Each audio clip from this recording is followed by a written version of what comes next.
Hello, housekeeping here. Before we begin the episode, I just have to tell you my exciting news. So finally, after months of talking about it and toying with the idea, I finally set a date for my first ever masterclass. Are you tired of spending hours preparing lessons? Would you like to cut down on your prep time and stress levels? Would you like to learn how to exploit just one piece of material in tons of different ways? Look no further. Introducing Less Prep, Less Stress, how to exploit your materials in multiple ways. In this masterclass for English teachers, I'm going to give you so much value in 1 hour, you'll barely believe it. You will learn how to use just one piece of material to draw students' attention to and practice institutionalized grammar phrases. Get away from rules-based grammar. Recycle previously learnt phrases. Use repetition to improve students' confidence. Use chunking to improve vocabulary retention, correct students' emergent language, and review and practice pronunciation. And this, in turn, will reduce your prep time, reduce your stress levels, and make happier students. What more could you want? Oh, you want more? You want more? Okay, I'll give you more. On top of all this value, there'll be a bonus Q&A session at the end of the masterclass. All this for just €25. I really hope you sign up. I'd love to see you there. And in the meantime, let's crack on with the episode.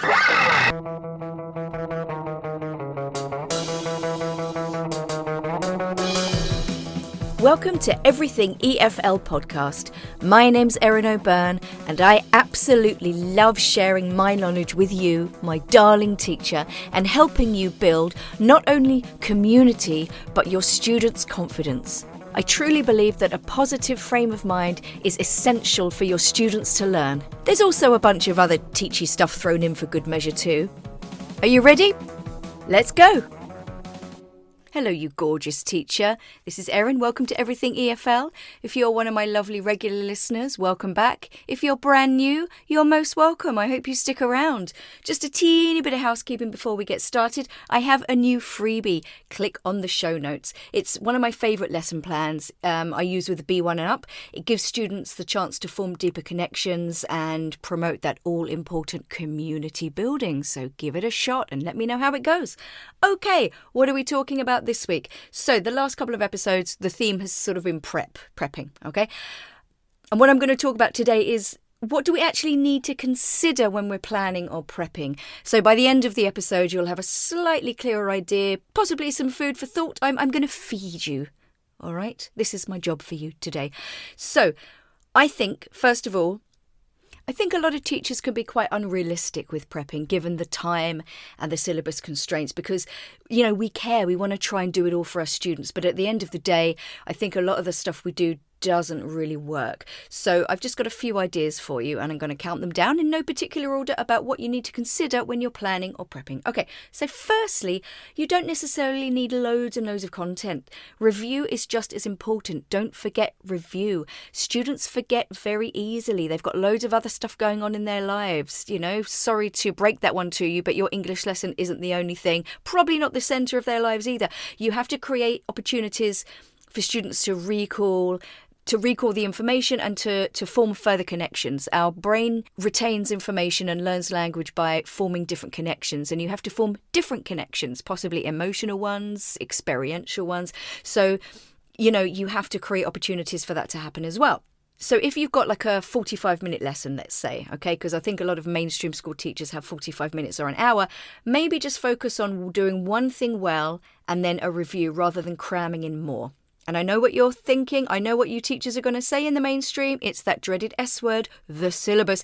If the syllabus dictates more that you do more in one lesson, then I think you need to ask yourself, what's your focus? Quality or quantity?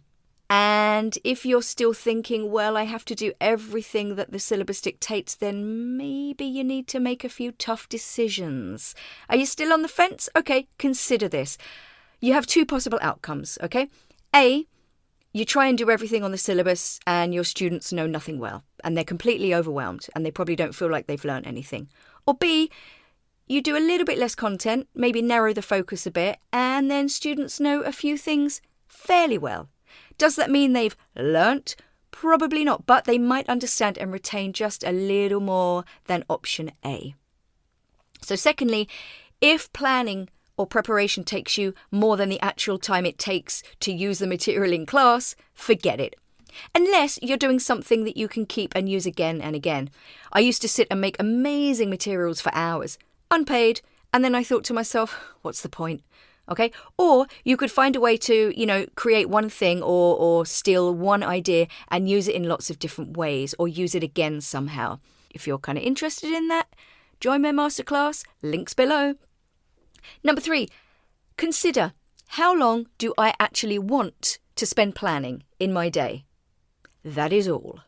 Moving on to number 4, beg, borrow and steal. What are your other teachers doing? Have the other teachers in the staff room got something you can use? Teachers tend to be like ships in the night in the staff room sometimes. You're very busy, but if you take the time to maybe pull your resources, possibly on a shared drive or a folder, that could be quite a nice idea. Now, my experience shows that teachers really like this idea, but they don't actually want to go to the effort of doing it, and no one really wants the responsibility of maintaining it. So could you maybe just find a couple of teachers who you know, like and trust, and maybe just pull your resources just in a smaller group? Maybe that might work. And then, one day you could say, I can plan for this lesson, maybe you can plan for that lesson, and then you swap your materials. Cuts down your prep time. Isn't that what we all want? Number 5, by all means, use online resources, but ask yourself, are the examples and context relevant for your students? Only this week in my teacher training for my teachers, we were looking at using maybe example sentences in the dictionary, copy and paste, again, cutting down your prep time and you don't have to think too much about it. But for this example, fed up with came up. That was the phrasal verb. So we put fed up with in Macmillan Dictionary, and the top sort of sentence was fed up with my job. Brilliant, perfect collocation, copy and paste. But I said to my teachers, do all of your students work? And they said, no. So, okay, can we possibly replace job with something that's more relatable to your students? Again, think about forming and making those connections in your brain. So maybe we could change it to fed up with my teacher, fed up with living at home. I can't wait to move out, something like that. So make it relatable. Super important. Number 6, ask yourself, is this activity I'm doing to practice the language relevant, or is it just a mechanical repetition of the grammar point? Okay. I was only just talking about this week. Again, loads of examples from this week. We were talking about the passive, and my teacher said that they learn passive 1 year in a kind of a general way, and then the next year they repeat it more within the context of their subject, which is agriculture, because passive is really important and they have to know how to use it. And I said, okay, so the first time you teach the passive, choose a context. We've got films and books, inventions and discoveries, processes, or newspapers. I said, which one will your students connect with and engage with? No prizes for guessing which one they said. Okay, number 7. This is, I think, quite an important one as well, because, we have this kind of present, practice, produce, where we present the language, they do a little gap fill or something, and then, we expect them to sort of produce something independently. But, let's face it, it doesn't really work like that, does it?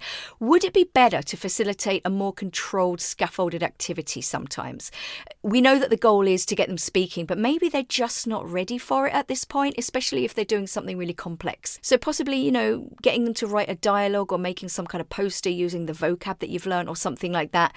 And then possibly later on do a more free activity.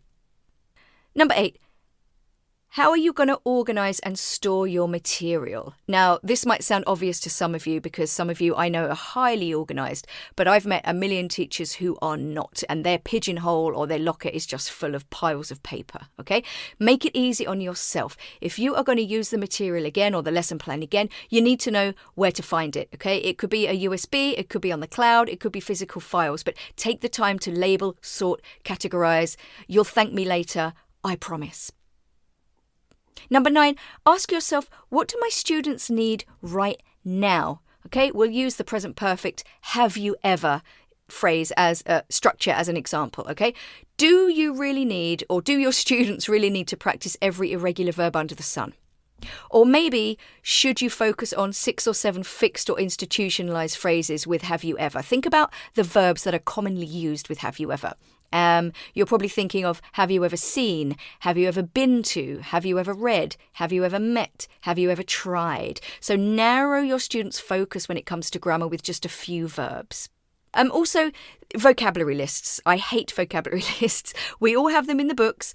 So a couple of weeks ago, I had the least interesting topic in the course book, sport, and there was like this massive list, this vocabulary bank of like 20 or so items. And by the end of it, I said to the students, look at the vocab again, look at the phrasal verbs, look at the phrases, look at the individual words, choose 4 to 5 items that you need right now in your lives or what's relevant to you in your life right now. So you're giving them a choice. And it narrows their focus. You cannot do a page of vocabulary and expect your students to remember it. It's just not going to happen. Another example, again, going back to the passive, using the context of films, again, that narrows it down, doesn't it? You're looking at a few verbs like directed, shot, set, things like that. And then also the tenses. One of my teachers said to me, should I teach all the tenses or just focus on like the present simple and the past simple? And I said, well, I think a couple of tenses at this point, especially if it's the first time they're looking at it. Don't you think that's a little bit better than presenting one of those horrific tables with every single frickin' tense, including things like the future continuous and the future perfect? What's the point? I think there's still this huge gap between our expectations, or maybe even like the administration and the management's expectations of what we're supposed to deliver, the amount we're supposed to deliver, and the reality of what learning actually entails and the way the brain actually works, and the amount of information your students can actually retain.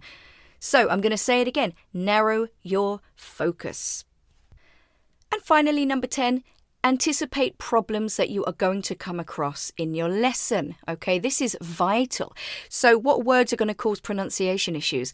What grammar issues are they going to be? So, does the continuous, if you're teaching a continuous tense, does that exist in your language? What problems is that going to cause? All this will alleviate stress in the class if you know exactly what to expect and you can kind of anticipate the kinds of questions your students are going to ask you. Then you can be prepared. Okay, so just a quick message to newer teachers. Yes, I know planning takes ages, but I promise it will get easier. But I would say for all teachers, we all have a tendency to overthink and overplan. And, we never get everything done. So why years later do we still keep on doing it? I tell you why. We don't trust our skills, and that's hardly surprising. We're not treated well. We're not valued. We're rarely thanked by the management or the owners. We're underpaid. We're expected to prepare in our free time. We're scared of failing our students, especially if you're under pressure of exams and league tables. The self-belief just isn't there. Do you know what else we're scared of? Finishing our lesson plan before the lesson is over. But you know what? You'll always find something to do. If you need a few suggestions, okay, here we go. First one, you will build up a bank of little activities and discussions. I'm lucky I live in a native speaking country, so I scour secondhand shops for little games, word games. I've got like bags and boxes of them. If you're a non-native speaker, maybe you could look on eBay and find some secondhand games or something like that. Another really super easy thing you can do is have vocabulary cards. So anytime your students learn some new language, put it down on a little card with, whether it's a noun, a verb, an adjective or whatever, write a little definition and then write an example sentence. And you can play games with it. Students can test each other. There's loads of stuff you can do with vocabulary cards. Another thing you can do is maybe practice a little bit of mindfulness, a bit of breathing, go to your happy place. There's a lot of research out there that seems to say that regular breathing is really good for focus. It transforms students' behavior. It's just so beneficial and it's a great tool for life in general. Another one you can do, and this is super important, is, allow time for reflection. How do your students feel at the end of the lesson? What have they learnt? What do they need more practice on? Do they have any pronunciation issues? Can they see how what we've learnt today relates to their lives and how can they use it in a conversation? Can they find a useful link on YouTube that we can, watch in another lesson or something like that? This, it gives a chance for students to process the lesson. And that's so important when they're learning. They have to have that headspace to process. And that helps with feeling like you've achieved something and you've made progress as well. Another thing you can do is just get students chatting about, what have they read this week or watched, or did they do anything in English, like play computer games online. They can share it in a group or with the class. At the end of the day, guys, our end goal is to get our students to be as autonomous as possible, to get them hooked on the language. But we can't force it, okay? But we can make suggestions. But wouldn't those suggestions and recommendations be better coming from other students? Like, what did you read this week? What song have you listened to? Why do you like it? Did anyone watch Stranger Things? What did you think about it? I think students are much more likely to go, oh, yeah, that sounds interesting. Maybe I'll give it a try. So I'm going to leave you with like a little final note, guys, okay? And I think this is a really important message for teachers. Trust your skills. Teachers, I think by nature are very creative, but I think that gets stifled by, the syllabus, time restrictions, obsessing over little details, planning right down to the minute, and then trying to cram it all in because we spent time planning it, so we're going to do the lot, god damn it. But if you let go a bit and you plan just a little bit less and leave time just to react more, it's challenging, but it's fun, and it's not outside our skill set either. If somebody has a question, or there's a bit of a problem with a grammar point, everybody's a bit stuck. With less planning, you have more time to explore that. And so what if you digress? If the class is engaged, so what? You get a more relaxed class. You are less stressed. The students are less stressed. And if it feels right, it can't be wrong, can it? Now, mainstream school teachers, you have so much to do in a year. I think it's physically and mentally impossible. So maybe you shouldn't try. The pressure on yourselves and your students is just ridiculous. Do what you can do. Plan just enough or a little less and see how you go. And don't be afraid. It's honestly not as scary as you think. Trust your skills, guys. I believe in you. Okay, guys, that's it. Thanks for sticking with me. If you like this episode, you can do a few things to pay me back for the amazing free content that I give you. You can follow me on all the social medias. The links are below. You can hit subscribe and get this podcast downloaded every 2 weeks into your podcast app. If you are listening to me on Spotify or Apple, give me a 5-star review. It helps push me up the list. You can share any episodes or social media posts with your colleagues. You can join my masterclass. The details are below. You can also click on the link and get my newest freebie. Talk me up to your colleagues. Any of these things. And if you don't want to do any of those things, that's okay too. I still love you. So guys, have a peaceful week. Look after yourselves and share the love. Bye.